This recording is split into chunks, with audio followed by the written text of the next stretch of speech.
I caught my husband in our lounge room with my son's fiancée only a few hours before the wedding. For a moment, I stood frozen in the doorway, the morning sun cutting across the floorboards like it was spotlighting their betrayal. I was ready to storm in, voice raised, heart thundering. Then I saw a movement behind me, Liam, my boy, my grown man, standing there like the ground had already disappeared under him. His face didn't twist or crumble. It was just, "Mum," he whispered, barely moving his lips. "I already know. And it's worse than you think." Those words didn't just break something in me, they rearranged everything I thought I knew. But this isn't where the story begins. It began earlier that morning, in the thin blue hour before dawn. I'd been awake since 4:45.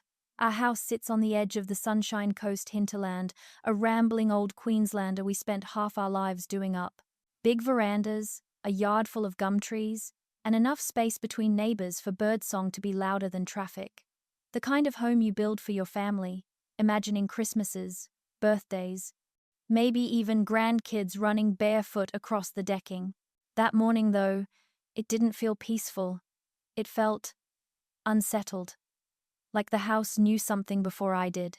I was in my little office off the hallway, pretending to look at a spreadsheet for my mortgage-broking clients. Truth was, I couldn't focus on anything. My head kept drifting to the marquee out the back, the fairy lights we'd strung through the branches, the chairs lined up facing the big fig tree Graham had insisted was the perfect backdrop. Everything was meant to be beautiful for Liam's big day. My only child deserved that. 24 years married to Graham, 22 years being someone's mum. I'd spent my life remembering everyone's appointments, juggling budgets so the electricity never got cut, making sure homework got done and lunches were packed. Graham was the charming one, the bloke who told stories at Barbies, made people laugh, breezed his way through life with that easy grin. I always used to say I was the scaffolding and he was the pretty facade. It didn't bother me. Not for a long time. But the last few months, something had shifted. His phone was suddenly face down all the time. His after-work beers stretched longer and longer. He'd walk in smelling faintly of perfume that wasn't mine, and whenever I pressed him gently, he'd brush my hair back and say, "Just extra work, love. Big tender coming up. Could be huge for us." You don't throw away 20 years of marriage over a few suspicions. That's what I told myself over and over. I didn't hear Liam until he was standing in the doorway. "Morning, Mum," he said softly, holding a mug of coffee like he'd been wandering the house looking for me. His hair stuck up in every direction, and he still had on his flannel pajama pants. My practical boy, my good boy. "You've been up ages," he added, sliding onto the edge of my desk. "Just trying to get ahead of things," I lied, shutting my laptop. "Big day," he hesitated. "Dad's already gone, left before 5. "That early? Why?" He said something about a surprise for Sienna's parents, Liam muttered. Some gift he forgot to organize. Sienna, his fiancée. Talented, polished, raised in Brisbane by people who had matching dinner sets for every season. She was ambitious, stylish, and on paper, a perfect match. But something flickered over Liam's face, and suddenly he didn't look like a grown man anymore. He looked 12 again, lost in a world where adults didn't always make sense. "Mum, can I ask you something?" My stomach tightened. Of course.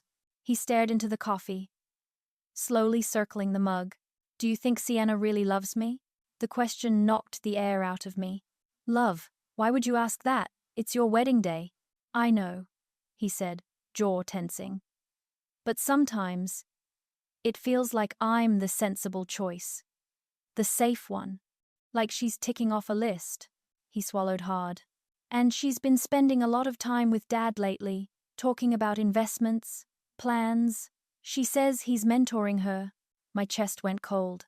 I'd noticed it too. The lingering glances. The quiet conversations that stopped when I walked past. Graham knowing her coffee order better than he knew mine after 2 decades. I reached for his hand. "Big days do strange things to your head," I said gently. Before he could answer, footsteps echoed down the hallway. Graham walked in, dressed neatly already, smelling of aftershave. and expensive cafe coffee, as though he'd been somewhere far more enjoyable than picking up a surprise gift. "Well, look at my two favorites," he boomed, kissing the top of my head like nothing in the world could be wrong. "Big day, mate. Should have stayed in bed. Rested that ugly head of yours." Liam didn't smile. Graham continued, too casually. "Sienna's dropping by around 10. Just some last-minute seating stuff. Easier to sort without a crowd." "Without me, you mean?" Liam said flatly. Graham chuckled, waving a hand. "Boring logistics, mate. Let the women fuss." But as they walked out of my office, something inside me shifted from unease into certainty. Something was happening in my house. Something I'd refused to name for too long. And for the first time in 24 years, I wasn't going to be the woman who smiled, nodded, and looked the other way. After Liam and Graham left my office, the house felt wrong in a way I couldn't shake. Normally, you'd hear the kettle rattling away, Triple J humming from the kitchen radio, maybe Graham swearing quietly while trying to iron a shirt he'd forgotten about.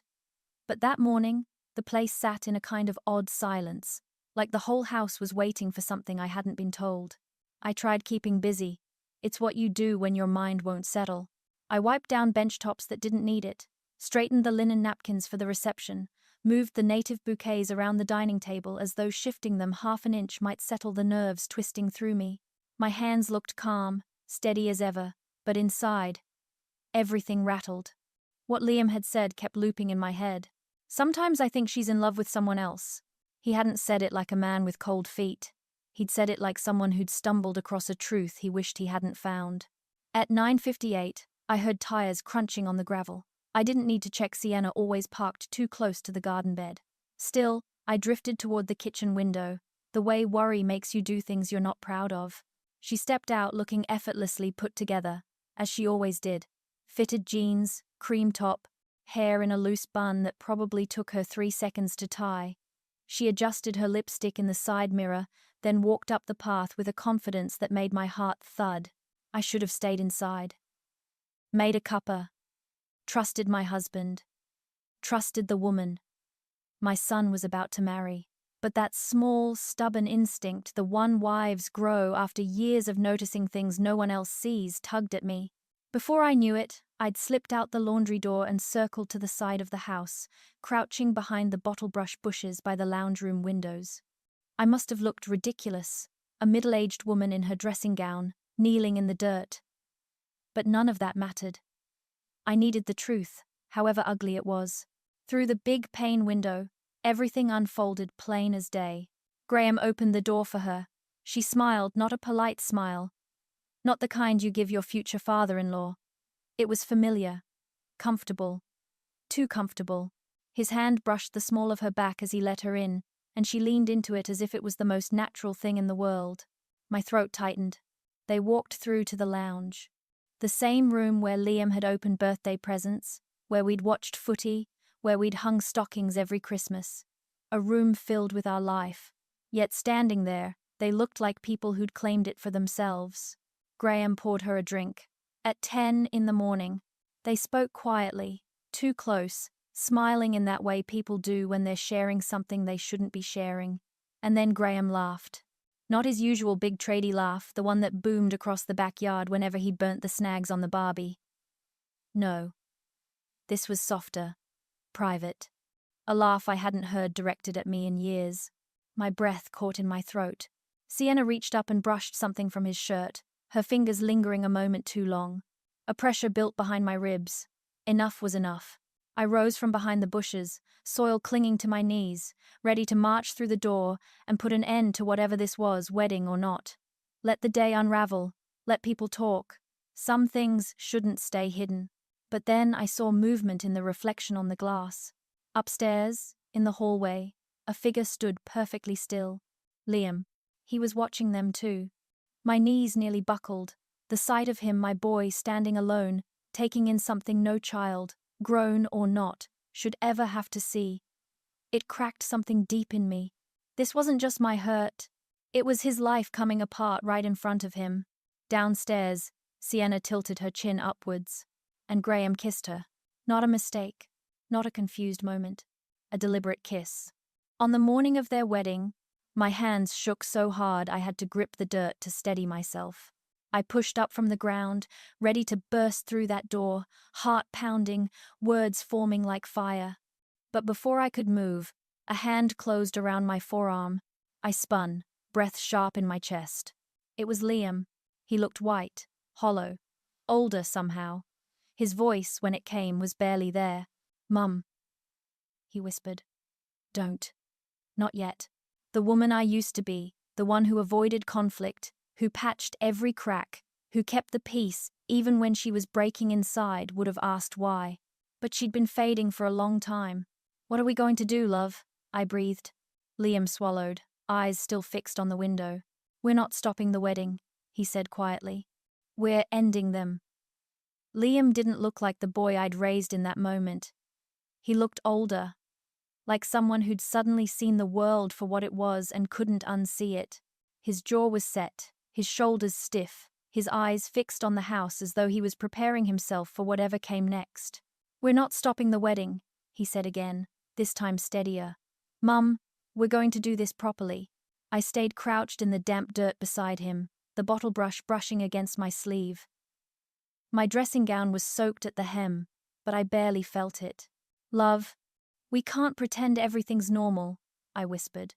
"He's in there, with her. You saw. If we go in now," he cut in softly, "they'll talk their way out of it. They always do." He swallowed, but his voice didn't shake. "Dad will make jokes. She'll cry. They'll blame stress. They'll twist it until we start doubting ourselves." He wasn't wrong. I'd lived with Graham's charm long enough to know how easily he rewrote reality. He could turn a whole room with one shrug. Liam pulled out his phone, then hands trembling, but controlled in that frightening way you get when you've run out of ways to cope. "Mum, I haven't been blind. Not for a while." Something cold unspooled in my chest. "What do you mean?" He opened a folder on his screen. My stomach clenched before I even saw the first photo. "Liam, what's this?" "Booked. I hired someone," he murmured. Not defensive, not ashamed, just tired. "A private investigator." My breath hitched. My gentle boy, the same boy who cried when we found an injured magpie on the deck, had been carrying this alone. The first photo showed Sienna and Graham walking into a boutique hotel in Brisbane's CBD. The timestamp glowed at the bottom, 3 Thursdays ago. The same day Graham told me he was driving to Toowoomba for a site visit. The next photo showed them 2 hours later. Clothes rumpled, hair messy, eyes soft in a way that made my throat close. Then more. A bar in Fortitude Valley. The two of them holding hands in a car park. A late-night kiss beside Graham's Hilux. Her wearing a bracelet I'd never seen. Tears blurred the screen. "Oh, love." Liam looked away, jaw twitching like he was trying to keep the whole world inside. I didn't want to believe it. I kept telling myself it meant nothing. She was stressed. Dad was just Dad. He exhaled shakily. "But then I caught them having dinner last month. She said she was out with her girlfriends. Dad said he was with an old mate." He shook his head. "That's when I knew I needed proof. Real proof." He switched off the screen and tucked the phone into his pocket, like the evidence itself was too heavy to hold. "Mum," he said quietly, "we're not confronting them behind a bush. We're going to let them dig their own hole, in front of everyone." I stared at him, stunned. "Liam, that's a big step. That's, it's the only step," he said, not angry, just resolved. Before I could answer, the lounge room door opened slightly, and Graham's laugh drifted out, warm, familiar, and now somehow sickening. Liam's hands curled into fists at his sides. "She lied to me," he whispered. "And he lied to us. They don't get to walk away from this." I placed my hand on his arm, grounding both of us. "Then what's your plan, love?" He turned to me properly then, and for the first time all morning, I saw something clear in his eyes: purpose. Not revenge, not rage. Purpose. "We let the day go ahead," he said. "We smile. We act like nothing's happened. We let them think they've won." He drew a steady breath. "And then we show everyone exactly who they are." My heart twisted. The old me, the quiet peacemaker, The one who avoided conflict and smoothed every edge would have tried to stop him. But that woman was slipping away, replaced by someone who finally knew the difference between kindness and enabling. I nodded. "All right, love," I whispered. "Just tell me what you need." For the first time all morning, Liam's mouth tugged into a small, grim smile. Not happy, just certain. "We're going to need help," he said. "And I've already called the one person I trust with this." "Who?" A soft crunch of leaves sounded behind us. I turned. There she was, standing at the edge of the garden, sunglasses pushed into her hair, leather satchel slung across her shoulder. It had been months since I'd last seen her, but she looked exactly the same. My cousin. Leah. Former detective. Now private investigator. Sharp as a knife. And famously allergic to bullshit. She raised an eyebrow. "Right," she said calmly. "Who are we dealing with?" Leah didn't waste time or breath. She pushed through the bottlebrush bushes, dropped into a squat beside us, and looked straight through the lounge room window, like she was checking for a dodgy renovation job. Her face barely moved, even when she saw Graham's hand resting too comfortably on Sienna's waist. "Bloody hell," she murmured. "He's not even trying." Heat crept up my throat. Liam turned his head away, jaw tight. Leah stood, brushing soil from her jeans. Her voice, when she spoke, had the same clipped edge she used back when she wore a badge. "All right," she said, calm as anything. "Let's get out of the bushes before the neighbors think we've finally lost the plot." I blinked. "How did you even know to come?" Liam lifted his phone slightly. "I rang her before I came to find you." Leah gave him a small nod, practical, approving. "Good. Let's talk inside." We slipped through the laundry door. Inside, the house felt heavier, as if the walls had soaked up the mess unfolding within them.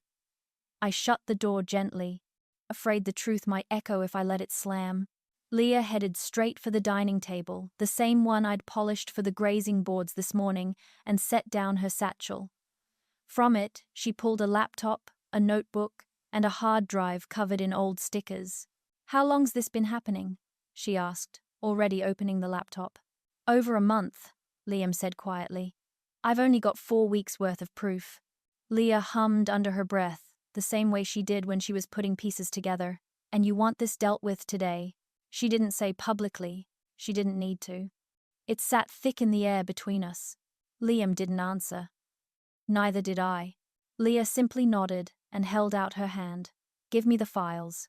Liam connected his phone. A folder popped up. Graham and Sienna, proof. Leah clicked through without commentary, letting the images speak for themselves. Each photo made my stomach drop a little further. Them entering a hotel. Them leaving it. Her fixing his collar. His hand on her thigh. The two of them in the valley, looking relaxed and smug in a way that turned my mouth dry. Leah copied everything into a new folder and encrypted it. "Well," she said quietly, "that explains the tension." I let out a shaky breath. "Leah, this will blow up the whole wedding. Her family. Our family. Everyone." She looked at me steadily.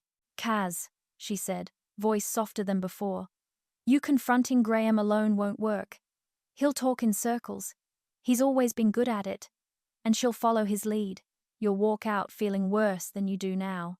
She wasn't wrong.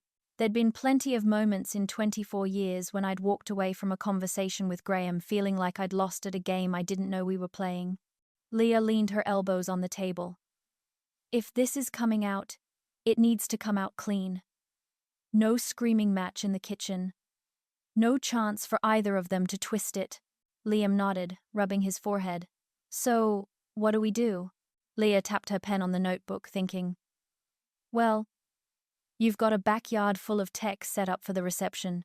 Big screen, speakers, PowerPoints everywhere, and a crowd." I stared at her, unsure where she was heading. She continued, measured and practical. "If you want the truth out where they can't smother it, where you don't have to fight over who said what, then the best way is simple. You let the ceremony start. You let them stand up there, smug as ever. And when the celebrant asks if anyone has a reason they shouldn't marry..." She paused. "You show the truth. Exactly as it is. No commentary, no yelling, just the facts." My pulse thudded. That's harsh, I whispered. Maybe, Leah replied, but it's honest, and it's the only way they don't get to rewrite this. Liam looked at me, eyes glassy but steady. Mum and Dad lied to both of us. They don't get to walk out of this pretending we're overreacting. Leah slid her notebook towards us.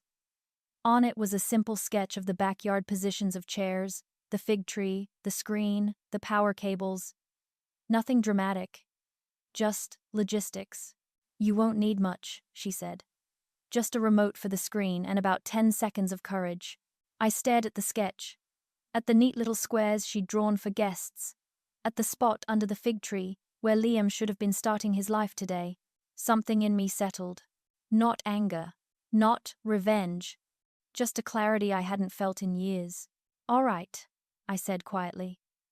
If this is what it takes for the truth to be heard, we'll do it. Liam exhaled shakily. Leah nodded once. Then she looked at both of us. Right, she said. Let's get this set up before they wonder where you've gone. And just like that, the three of us, me, my son, and my cousin, with her calm detective mind, stood together at the dining table, steadying ourselves for the longest day of our lives. By late morning, the plan wasn't just words around the dining table anymore. It sat in my chest like a weight, solid, unavoidable. We weren't just heading for a messy family argument. We were walking straight into the end of a marriage, the collapse of a wedding, and whatever came after that. Underneath the shock and the sick swirl in my stomach, something else had settled in. I was done being soft. By 11, the property sounded like any other big Aussie wedding day. The florist's ute rattled up the drive, buckets of natives clinking together in the back. The caterers reversed carefully down beside the shed, two blokes hopping out and arguing about eskies and PowerPoints, out by the big fig tree. The string trio tuned up, one long wavering note floating over the paddock like a question. Inside, it was like I was watching it all through glass. I checked power leads, showed the florist where to stash spare vases, pointed the musicians towards the extension cord Graham had run the day before. I smiled, made small talk, said things like, "Oh, it's going to be beautiful this Arvo," while my insides buzzed like a faulty light. Leah had claimed the dining table as a command center. Her laptop was hooked up to the projector kit we'd hired for the slideshow, cables snaking across the polished timber I'd wiped down at dawn. She sat with one leg tucked under her, clicking through files with the calm focus of someone doing a tax return rather than preparing to blow up a wedding. Every so often, she'd mutter under her breath, "Wrong resolution, fixed. Too dark, brightened. Bloody hell. Could they look any more guilty?" Liam hovered beside her, half in his suit, shirt still open at the collar. He kept rubbing the back of his neck like it hurt to hold his own head up. When Leah tested the slideshow, the first image of Graham and Sienna flashed briefly onto the screen, then disappeared again. Liam flinched anyway. I couldn't stay there and watch him watch them, so I retreated to my office. That tiny room off the hallway had always been my sanctuary. Just me, my laptop, that ugly printer, and the comfort of numbers that behaved if you treated them right. Today, even the spreadsheets felt like strangers. I shut the door, leaned my forehead against it for a moment, then crossed to the filing cabinet. My fingers found the right drawer without thinking. Third one down. Back left. A plain manila folder I'd slid in there 3 days ago, telling myself I was being dramatic. I pulled it out. The divorce papers were exactly where I'd left them, clipped neatly together, my signature already in place. My solicitor had called me sensible for getting things ready early. Back then, I'd thought it was just a safety net for a wobbling marriage. Now it felt like a lifeline. I slipped the folder into my clutch and caught sight of myself in the dark computer screen. Same face I'd had at 22 when I said, "I do" to Graham, just older around the eyes, a bit more sun damage, a lot less naive. I didn't look like a woman about to host a fairy tale wedding. I looked like someone bracing for impact. A soft knock on the door snapped me out of it. "Mum?" Liam stepped in, filling the doorway. Someone had tightened his tie for him. Too tight. By the look of it. and his hair was half-tamed with product. But his expression was raw. "Hey, love," I said gently. "You all right?" It was a stupid question. Of course he wasn't. He gave a half shrug and came to sit on the edge of my desk, just like he used to when he was a kid avoiding homework. "It's weird," he said quietly. "Everyone's out there talking about how lucky I am, how gorgeous Sienna is, how perfect the two of us are. And I'm standing there nodding along, knowing what she was doing in this house 2 hours ago." His voice cracked on the last few words. I reached out and straightened his tie, more for something to do with my hands than anything. "You don't have to pretend with me," I said. "Not today, not ever." He swallowed hard. "Was any of it real, Mum?" he asked. "Did she ever actually love me?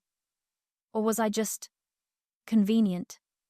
Good family, decent house, solid future?" "You're more than a stepping stone," I said firmly. He gave a shaky little laugh. "Trust me to fall for the one woman who preferred Dad." The truth of it hung between us, ugly and heavy. "What we're about to do," I said slowly, "isn't pretty. Once Leah hits that button, there's no unseeing it, no taking it back. You sure this is the way you want it to go?" "Huh." Liam looked up, and for a moment I saw the boy who'd clung to my leg on his first day of kindy and the man who'd just watched his fiancée kiss his father all in one face. "They were never going to break this gently," he said.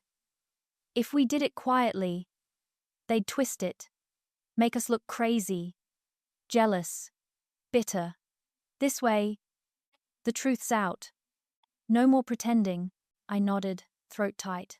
Leah appeared in the doorway then, sunglasses now perched on her head, USB stick between her fingers. "Text sorted," she said. "Screen works, sound works, sequence is locked in. All you have to do is press the remote. I've even taped it so you can't accidentally set it off during the speeches." She looked at both of us, and for the first time that day, her voice softened. "It's going to be rough, but you're not doing it alone, okay?" Out the window, I could see the first guests walking up the gravel drive, gift bags swinging, heels catching slightly in the grass. Someone laughed loudly. Someone called out Liam's name. The world thought this was the start of something. They had no idea it was the end. I picked up my clutch, feeling the edge of the divorce papers through the leather, and stood. "All right," I said. "Let's get my son through his wedding day." Liam took a breath, squared his shoulders. Leah twirled the USB stick once before slipping it into her pocket, like a magician palming a card. We stepped out into the hallway together. Outside, the arbor gleamed in the midday sun. By the time the sun dipped behind the gums, nothing under it would look the same. The closer it got to 4 o'clock, the more the whole day felt like it belonged to someone else. Guests drifted across the back paddock under the gum trees, chatting, laughing, fiddling with programs. Queensland sunshine poured over everything, soft and golden, making the place look like a postcard. People kept stopping me on their way past. "You must be over the moon. Couldn't have picked a better day for it. Karen, love, you've outdone yourself." I smiled the way you do when you're holding something fragile together behind your ribs. Across the lawn, Graham was in his element, laughing too loudly, slapping people on the back, making sure everyone saw him being the charming host. Every time he walked past, he'd put a hand on my waist as if nothing in the world had shifted. As if he hadn't kissed our son's fiancée in my lounge room that morning. I went cold every time he touched me. It felt like someone else's hand wearing his skin. Sienna glided around like a bride out of a magazine, serene, warm, ready for photos. If you didn't know better, you'd never guess she'd spent the morning pressing herself against her future father-in-law. She smiled at people, hugged relatives, even winked at one of her bridesmaids, like she had nothing heavier on her conscience than whether the flower girls would behave. Under the marquee, the projector screen stood at the back, trimmed with eucalyptus garlands. To everyone else, it looked harmless, a simple slideshow waiting for baby photos and embarrassing school shots. To me, it was the quietest truth-teller in the room. Leah blended in as staff, wearing a black polo and carrying a clipboard. Every so often she brushed past me, speaking without looking up. "Audio's set. Remote's fine. Sequence loads fast. You'll be all right." She sounded patient, focused, almost relaxed. Around 3:30, I slipped into the house, pretending I needed to grab tissues.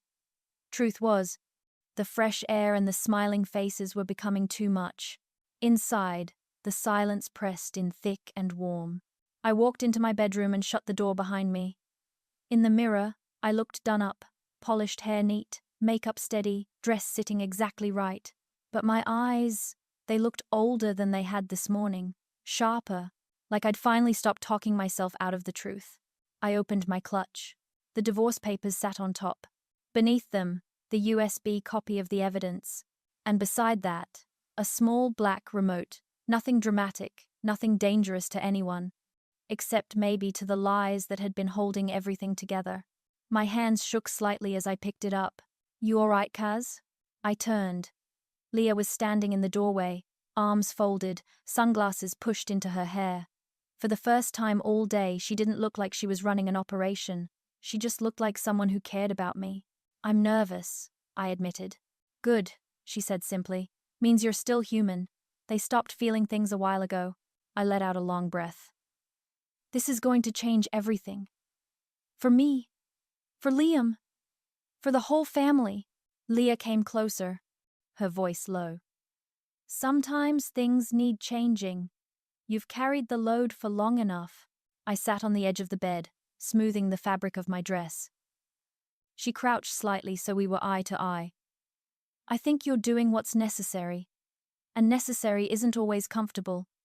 Doesn't mean it's wrong." A lump rose in my throat. Outside, the faint notes of the string trio drifted in gentle, steady, like the start of something beautiful. It made everything feel even heavier. "Come on," Leah said softly. "They're taking their seats." We stepped outside just as the prelude settled into place. Guests were gathering, adjusting hats, fanning themselves with programs. The sky was a deep, clear blue, the kind that almost dares you to ruin a perfect moment. Liam stood near the arbor, straightening his cuffs. He looked calm on the outside, but when he saw me, something in his shoulders eased. "You look great, Mum," he said quietly. "Thanks, love." I squeezed his hand. "Ready?" "Ready as I'll get," he said. We took our seats in the front row. Graham slipped in beside me, smelling of aftershave and confidence he hadn't earned in years. He leaned over. "Big day, hey?" I nodded politely and kept my hands folded. Then the ceremony began. Sienna appeared at the start of the aisle, glowing in lace and sunlight. Guests sighed with admiration. She smiled sweetly, then glanced at Graham. It was fleeting, but I saw it. A flicker of something private, something smug, like a tiny reminder of the secret they thought would stay hidden forever. My heartbeat began to thrum, steady and loud. And then the celebrant reached the line. "If anyone here has any reason these two should not be joined in marriage, speak now or for." I stood. 300 faces turned toward me. Liam straightened beside me. Leah stood ready near the projector. Graham's hand shot out and gripped my wrist. "Karen," he hissed. "Sit down." I looked at him, really looked, and gently pulled my hand free. "I do," I said, voice steady enough to cut the air, and I pressed the button. The moment my thumb pressed the remote, the whole marquee seemed to pause like a held breath before a storm. The projector screen flickered. Guests turned, smiling expectantly. Most thought they'd be seeing baby photos or Liam's awkward Year 9 haircut. But instead, the first image filled the screen. Graham and Sienna, in my lounge room, kissing like they hadn't a care in the world. A sound rolled through the crowd, gasps, sharp intakes of breath, someone whispering, "Oh dear God." A champagne glass slipped out of a woman's hand and smashed on the decking. Sienna jerked back from the altar, her bouquet dropping to the grass. She went pale as paper. Graham was on his feet in a heartbeat. "Karen!" he barked, voice cracking. "What have you done?" "Turn it off." But the screen kept going. Click. Another photo appeared, this one outside a boutique hotel in Brisbane's CBD. Timestamp visible. Graham and Sienna walking in, leaning too close, smiling in a way no father-in-law and bride-to-be should. The murmurs sharpened. Someone swore softly. A woman covered her mouth. "That's not real," Graham shouted. They're fakes! She's losing it! He swept an arm toward me, trying to rally the crowd. It only made him look desperate. Click. Them again, leaving the same hotel 2 hours later. Her hair mussed. His shirt creased. Lipstick on his collar. Sienna staggered, pressing a hand to her mouth. Graham, please. Leah, blending in with the hired staff near the projector, clicked to the next slide without a word. Click. Photos in a car park.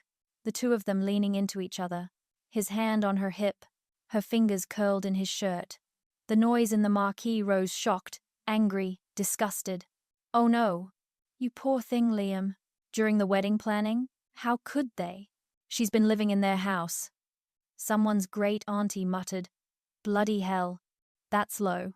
In a voice loud enough for half the guests to hear. Graham lunged forward, but Leah stepped calmly into his line of movement, not with a fight, just a simple, steady presence that made him stop short. Don't, she said quietly, firm, unmoving. He glared at her. Stay out of this. She didn't blink, then stop making it worse. Sienna finally managed words, a thin, trembling rush. Karen, please, I can explain these photos, they're not what they look like. She turned to Liam. Babe, please just look at me. Liam's face didn't move. Not anger, not shouting. Just a quiet, steady heartbreak. You lied, he said. For months. Her knees buckled slightly. It wasn't theatrical, just a person coming undone. The screen kept going. Click. Hotel receipts. GPS logs. Time-stamped entries. All laid out cleanly, unmistakably. Graham spun towards me, his voice wild. You had no right. You want to talk about problems. We talk privately. We did, I said.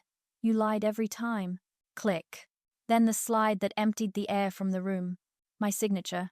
On a loan application. A loan I hadn't signed. Whispers cut through the silence. Is that real? That's fraud. Against their joint account. The next slide showed withdrawals from our retirement fund, traced back to Graham. Someone hissed. You've got to be kidding. Graham's face drained of color. For the first time all day, he wasn't angry, he looked frightened.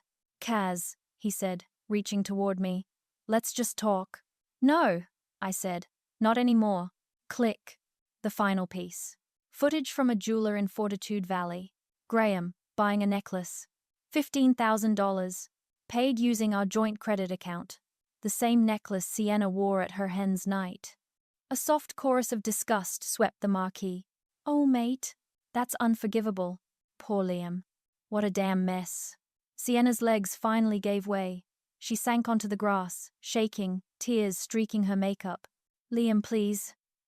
She sobbed. I'm sorry. I'm so sorry. But Liam wasn't looking at her. He was looking at his father. Dad, he said, voice low but steady.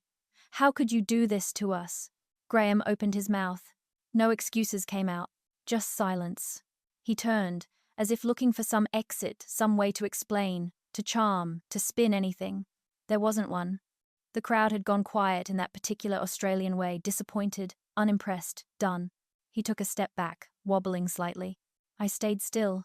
For the first time in years, my breathing felt easy, clear. Everything was finally out. No more denial. No more pretending. No more carrying the weight of his choices. Whatever came next, at least it would be real.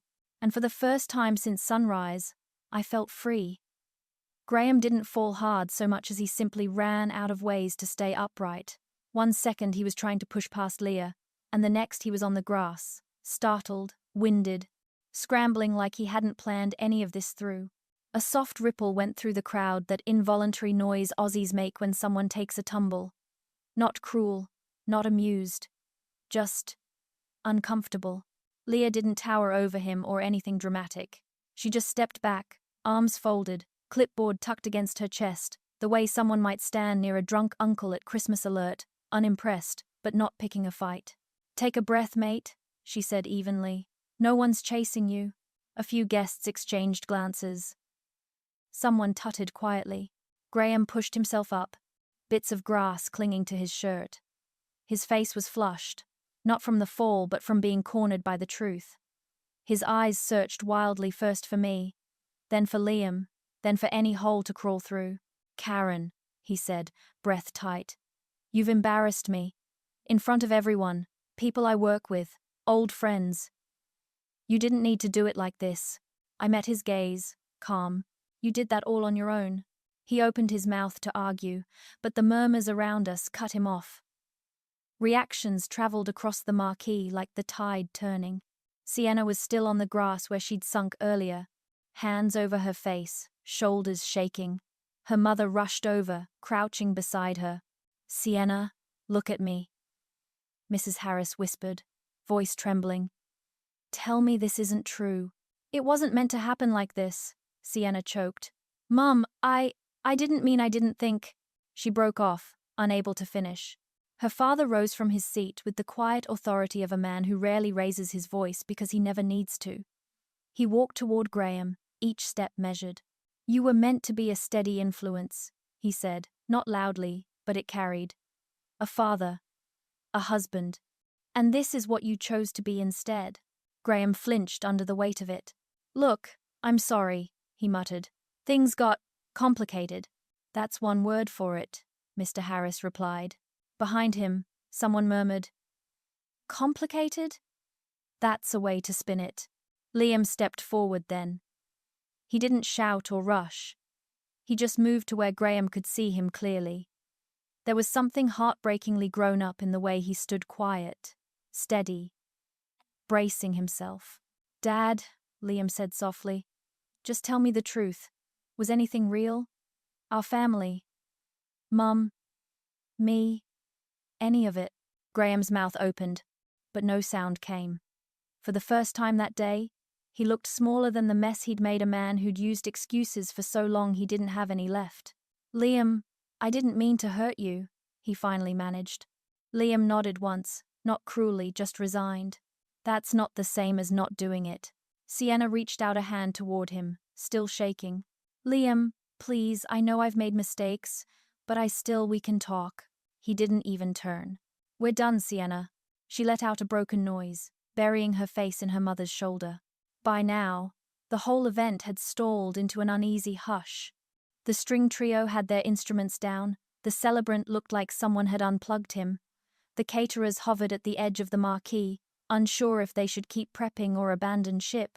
Leah stepped up beside the celebrant and held the projector remote at her side. That's everything, she told the crowd. No more slides. Just what's left to sort through. A few people nodded, quiet and somber. The celebrant cleared his throat. Right. I'm assuming we won't be continuing with the ceremony. No, Liam said. We won't. The stillness that followed wasn't dramatic or explosive. It was the kind of silence that settles after a hard truth. Heavy, necessary, honest. Liam looked at me then. Mum, can we go inside? Just for a bit. Of course, I said. We walked toward the house. People stepped aside gently, some touching Liam's shoulder as he passed, some giving me small, sympathetic nods. No one dared to be cruel only because witnessing a life come undone in daylight leaves people unsure where to look. Just as we reached the back steps, Graham called out, Karen! His voice cracked. Don't walk away, please, I can fix this, we can talk. I turned. He looked utterly defeated, not theatrically, not tragically, just like a man who finally realized the world wouldn't bend for him anymore. You can't fix something you didn't protect, I said quietly, and you can't talk your way out of choices you made with your eyes open. He stared at me, chest rising unevenly, but he didn't follow. I stepped inside with my son. Behind us, guests stood scattered under the fig tree, unsure what to do next. The air hung thick, warm, still the kind of Queensland stillness that follows a storm, not because the sky has cleared, but because everything has finally been said. The wedding was over, but the real work, the real reckoning was only just beginning. The moment the front door shut behind us, the noise from the backyard faded like someone had turned down a radio. No gasps, no whispers, no scraping chairs, just the quiet hum of the ceiling fan and a pair of magpies carrying on somewhere near the gum tree. Liam stood in the middle of the hallway, shoulders slumped, hands hanging awkwardly by his sides as if he didn't know where to put them. He finally let out a breath he'd been holding since the ceremony started. "Mum, I feel sick." Before he could say anything else, I wrapped my arms around him. He held on tight, the way he used to when thunderstorms scared him as a kid. For a moment, we just stayed there, the two of us standing in the house that had been ours long before today went off the rails. "You're all right," I murmured. "You're here. You're safe." Neither of us truly felt safe. But at least we weren't standing under 300 pairs of eyes anymore. Liam pulled back eventually and wiped his face with his sleeve, not caring about the shirt we'd ironed so carefully that morning. "What now?"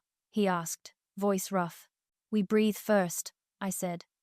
"Then we deal with everything else." He huffed, a tired, almost laugh. "Feels like a bomb's gone off." Before I could answer, a soft knock sounded behind us. Leah poked her head through the doorway, clipboard tucked under one arm. She'd lost that sharp edge she carried outside. Now she just looked like family. "Checking you're both okay," she said. "Not sure okay's the word," Liam muttered. Leah stepped inside and closed the door behind her. "Well, the judge is furious.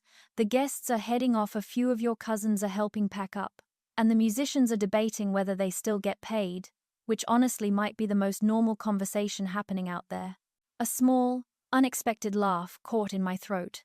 Leah gave us both a gentle look. "You handled it better than most would've."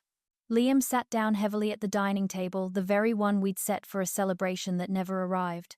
The eucalyptus sprigs, the candles, the linen napkins. All of it sat there, looking too neat for the chaos outside. "So that's it then?" he asked quietly. "Sienna's gone. She was never really with you, love," I said. He nodded slowly, the truth landing in pieces. "And Dad," Liam whispered. "I just don't understand how he could do this. To you." I slid into the chair beside him and took his hand. "Your father's good at chasing attention," I said softly. "Not so good at thinking about the damage he leaves behind." Liam swallowed. "That's not an excuse." "No," I agreed. "It isn't." Leah pulled out a chair and sat with us, folding her hands on the table. "You want the straightforward version?" she asked. Liam nodded. "He didn't cheat because you weren't enough," she said. "Or because Karen wasn't. Blokes like him cheat because they want admiration on tap and have no breaks. That's all there is to it." Liam stared at the table, jaw tight. "He deserves whatever's coming." Leah let out a quiet breath. "About that." She reached into her satchel and pulled out a slim folder, neat, organized, far too calm-looking for the storm it carried. "Karen," she said, sliding it toward me. I dug deeper into those withdrawals I mentioned earlier. A cold prickle ran down my spine. "You found more?" I asked. "Oh, yeah," she said softly. "A lot more." Inside were printouts, bank statements, loan confirmations, transaction logs. It didn't take long to see the pattern. Small loans taken out in my name. Multiple withdrawals from our joint account, careful, spaced apart. Sports betting transactions? Thousands. A near-empty emergency fund I'd been topping up for years. And, at the bottom, a personal guarantee with my forged signature. For someone else's investment opportunity. My whole body went cold. "He was gambling with our future," I whispered. "And lining you up as collateral if it fell apart," Leah said. Liam swore under his breath, the sound sharp in the quiet house. I felt something shift inside me, not another crack, but the opposite. Something settling, something solidifying. I'd thought the affair was the betrayal. I'd thought seeing Graham with Sienna was the worst pain. But this wasn't impulse or weakness. This was deliberate, sustained, planned. Liam looked up at me, eyes dark but steady. "Mum," he said, voice low, "we're not done with him." I closed the folder. My hands were steady now. "No," I said, "we're not." Leah nodded once, like she'd been waiting for that answer. "This isn't just heartbreak," she said quietly. "This is criminal." I exhaled long, slow, certain. For the first time since waking that morning, I didn't feel like something was breaking. I felt ready. The three of us sat around the dining table as the late afternoon sun spilled across the eucalyptus centerpiece I'd arranged that morning. Only a few hours ago, this table was meant to hold grazing platters and champagne flutes. Now it held evidence, the ugly, undeniable kind, spread out between us like the remains of a creature we'd finally dragged into the light. Leah flicked open the folder again, her eyes scanning the pages with the cool focus of someone who'd seen far worse things than infidelity. Still, there was a heaviness in the way she hesitated before speaking. "Karen," she said quietly, "before I show you this, take a breath." I did. It didn't help. "All right," I murmured. "What now?" She slid a fresh piece of paper across the table. A bank statement. Neat, regular transfers going out every month for over 13 years. The recipient, Emily Farrow. The name didn't ring a single bell. "Who is she?" I asked, though a coldness had already slipped into my bones. Leah leaned back slightly. "She worked with Graham years ago. Admin assistant. Left suddenly. Had a baby not long after." My mouth went dry. "No," I whispered. "Leah, no." She didn't soften it. She never did. She simply flipped to the next page. A birth certificate. Mother, Emily Farrow. Father, left blank. Child, Ava Farrow.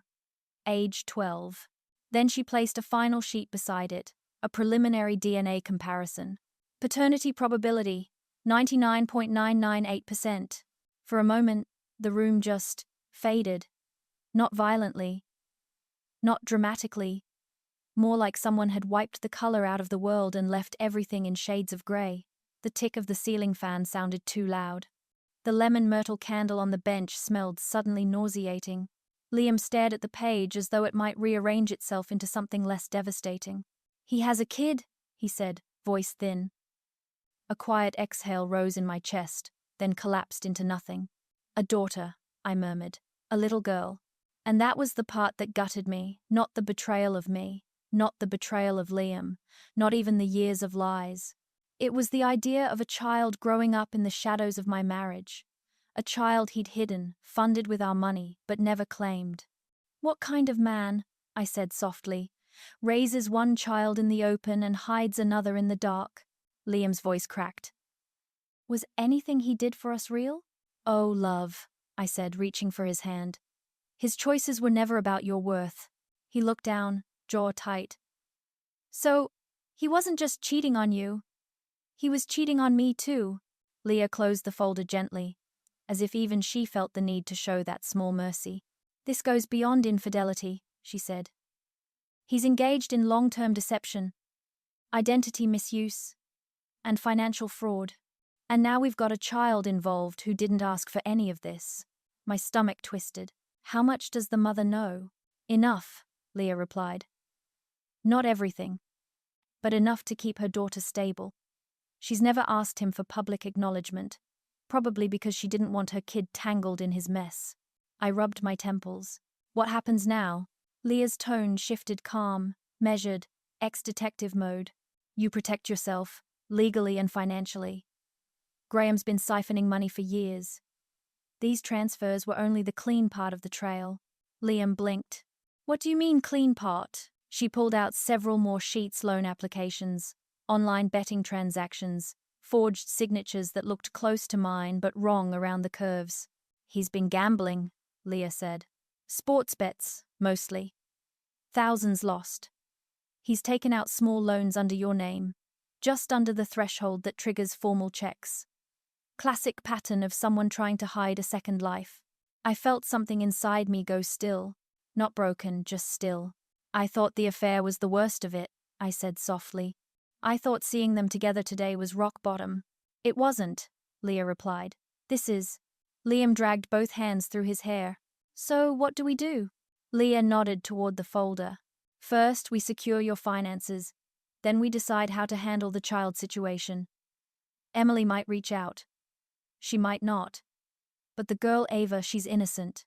Whatever choice you make later, it should be about protecting her, not punishing Graham."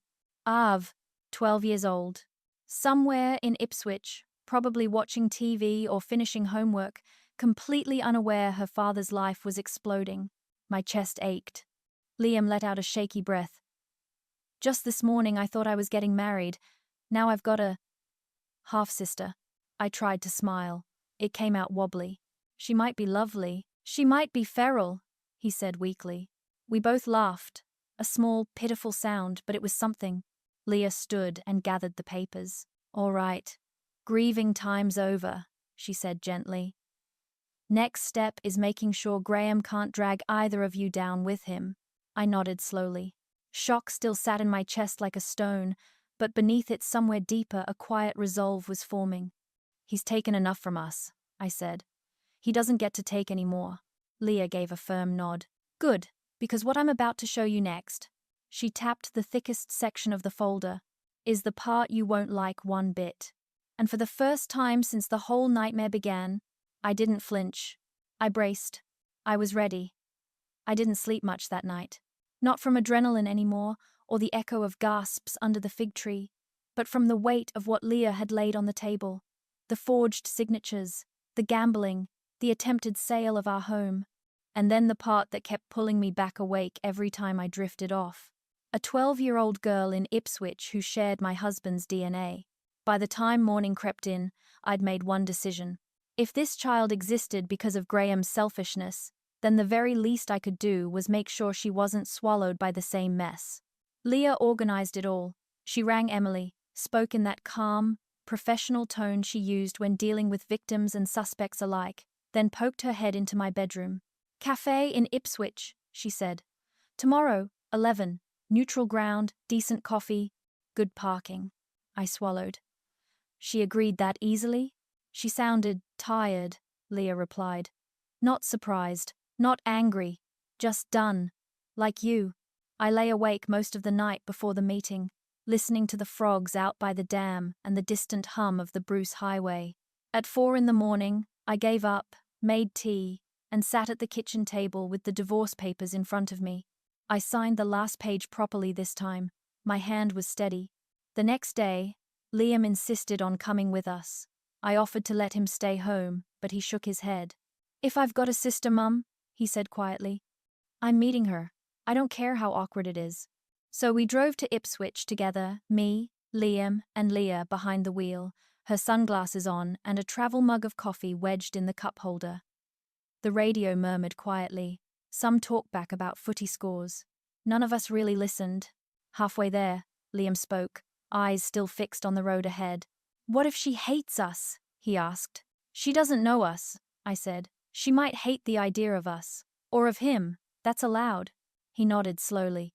I just don't want to make it worse for her. You won't, I said. Existing isn't harmful, love.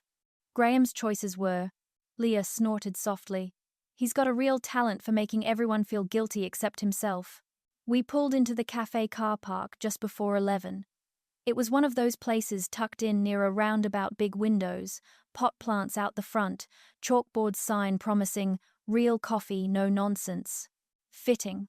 Inside, the air smelled like beans and toasted banana bread. A few tradies sat at one table, mums with prams at another. Normal life. And near the back window, sitting with a nervous straightness that mirrored my own, was a woman about my age, Emily. Her hair was pulled back in a simple ponytail, a few streaks of grey at the temples.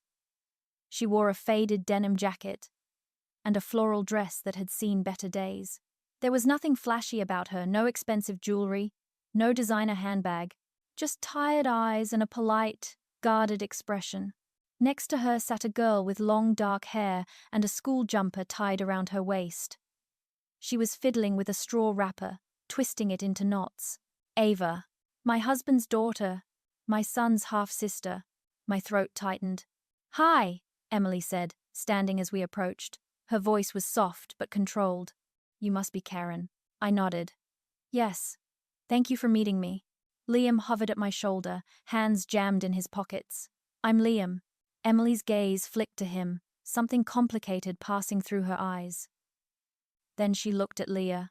And you must be the terrifying cousin, she added, a faint smile touching her mouth.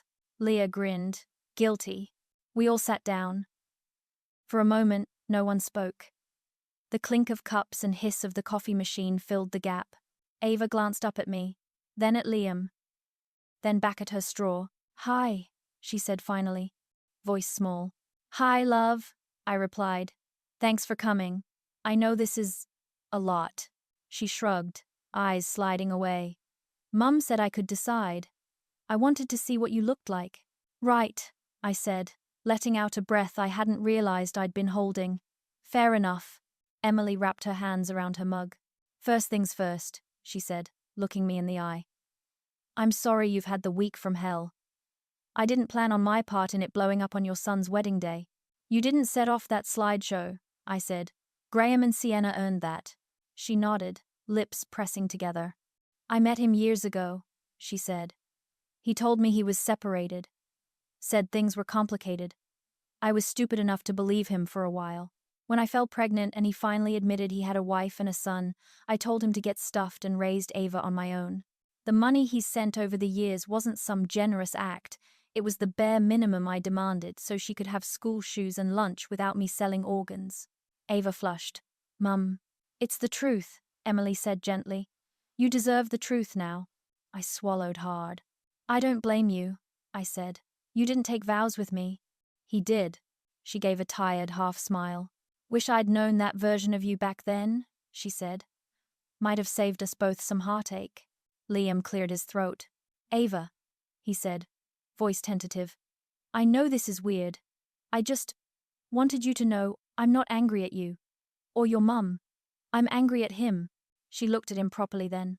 You're taller than in the photos, she said bluntly. He huffed a surprised laugh. Silence again, but this time not quite as sharp. Emily leaned forward slightly. I don't expect anything from you, she said to me.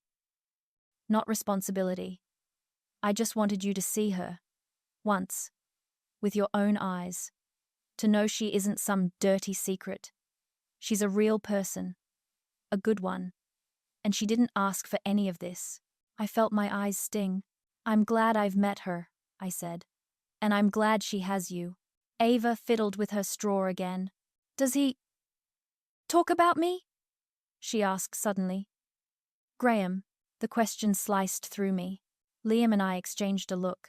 No, love, I said gently. He never told us you existed. Her face crumpled for just a second, then reset into something tougher. Figures, she muttered. Leah spoke then. Voice practical. Whatever happens with him now, the fraud, the loans, the rest, you won't be left out, she said to Emily. We'll make sure the right people know he's been supporting a child. Whatever he owes to her first. Emily's eyes shone. We sat there for over an hour, talking in circles, not about Graham so much, but about school, work, Ipswich traffic, the ridiculous price of groceries. Normal things threaded through an abnormal meeting. When we finally stood to leave, Ava surprised me. She stepped forward and hugged me, quick, awkward, but real. Bye, she mumbled into my shoulder. Maybe we can see you again. When it's less messy. I squeezed her gently. I'd like that, I said. No pressure. You decide. On the drive home, the sky over the highway was streaked with late afternoon pink, the kind you only get after a hot day. Liam stared out the window for a long time. She's nothing like him, he said eventually. No, I agreed. She's not. He glanced at me. Maybe one good thing can come out of all this. Maybe a few, I said. For the first time since the wedding blew apart, the future didn't look like a smoking crater. It looked uncertain, fragile, but not empty. 2 weeks after the wedding, that wasn't. The house settled into a kind of stillness I hadn't felt in years. Not the heavy, suffocating silence of living with secrets, a cleaner sort, like the air after days of rain, when everything finally stops trembling. The paperwork was lodged. The injunction granted. The banks were digging through the fraud. Graham had tried calling once. I let the phone buzz out on the bench top. He didn't try again. Word spread quickly across Queensland, and by Monday his company had shown him the door. People forgave mistakes. They didn't forgive spectacle. Sienna vanished from Brisbane within days. Her parents, polished, proper, terrified of public embarrassment, whisked her off overseas. Time to reflect, someone said. Though on what, I couldn't imagine. I should have felt triumphant. Instead, I felt steady. But then came the letter, folded neatly, slipped into my mailbox with a kind of care that made my stomach tighten. Emily Farrow. She wrote that Ava had questions not about Graham, but about the chaos splashed across the news. She thought some answers should come from me, not just from her mother. Not obligation, not request. Just a chance. I read that letter 3 times a day for 3 days, waiting for the fear to pass or the anger to flare. But neither did. It just sat there, a quiet weight I couldn't ignore. Liam was the one who tipped the balance. "She's a kid, Mum," he said simply. "We meet her." So we did. The cafe we chose sat halfway between our suburbs, small, shaded by palms, with sturdy timber tables, and a barista who looked like he knew everyone's order before they opened their mouths. The kind of place where no one paid attention long enough to gossip. Emily and Ava were already there. Emily rose as we approached, offering a tentative smile worn around the edges, but genuine. Life had stretched her thin, the way it did to so many single mums, but she still held herself with a quiet, honest dignity. "Karen," she said softly, "thank you for coming." Liam introduced himself, and Emily's eyes flickered in recognition something complicated, almost apologetic. Then Ava looked up, and the world shifted. She had Graham's eyes, clear, curious, large but without his swagger or carelessness. She held a novel pressed against her chest, thumb tucked between the pages to keep her place. Her shoulders were drawn in, wary, like a kid walking into a room full of adults arguing about things she didn't cause. "Hi," she whispered. "Hi, love," I replied. "I'm glad you're here." We sat beneath a ceiling fan that clicked gently overhead. The first few minutes passed in the awkward shuffle of people trying to figure out where to begin. Emily broke the silence first. "I want to say this straight," she said. "I didn't know he was married when I met him, not at first. By the time I did, I left. And I've never asked him for anything except what Ava needed to stay afloat." I nodded. There was no bitterness in me left for her. "This wasn't your doing," I said. "Graham built the lies, not you." Relief softened her features. Ava turned to Liam then, studying him with careful interest. "So, you're my brother?" she asked. He gave her a small smile, fragile but kind. "Yeah, looks like it." She brightened. "Just a touch." Liam huffed a soft laugh. "Yeah, it is." We talked, and the oddest thing happened. It wasn't painful. It wasn't awkward after the first few minutes. It wasn't even about Graham. Not really. Ava told us she loved reading fantasy books and hated maths. Liam told her he'd once set the school toaster oven on fire making cheese toasties. Emily talked about her job at a community clinic, and I found myself telling stories I hadn't thought about in years, harmless ones, the kind that belonged to childhood rather than betrayal. There was no mention of the wedding, no slideshow, no shouting under the fig tree. Just 4 people and Leah hovering nearby, pretending to scroll her phone while absolutely monitoring the whole thing, trying to stitch something human out of the ashes. When it was time to leave, Ava hesitated. Then she stepped forward suddenly and wrapped her arms around me. A short hug. Awkward, but warm. "Thank you for being nice," she murmured. I cupped the back of her head gently. "You never needed to earn kindness, sweetheart." She pulled back, eyes bright. "Can we do this again, after everything settles?" "That's up to you," I said. "But yes, I'd like that." Emily squeezed my hand before they left. No promises, no pressure. Just quiet, understanding 2 women who'd both survived the same man in different ways. On the drive home, the sun slanted low across the highway, painting everything in that late afternoon gold you only get on hot Queensland days. Liam watched the passing paddocks for a long time. "She's nothing like him," he said finally. "No," I said, "she's not." A long silence, not heavy this time, thoughtful.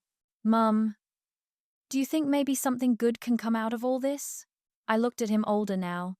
Not by years but by truth, stronger than he realized. "Yes," I said. "Maybe more than one good thing."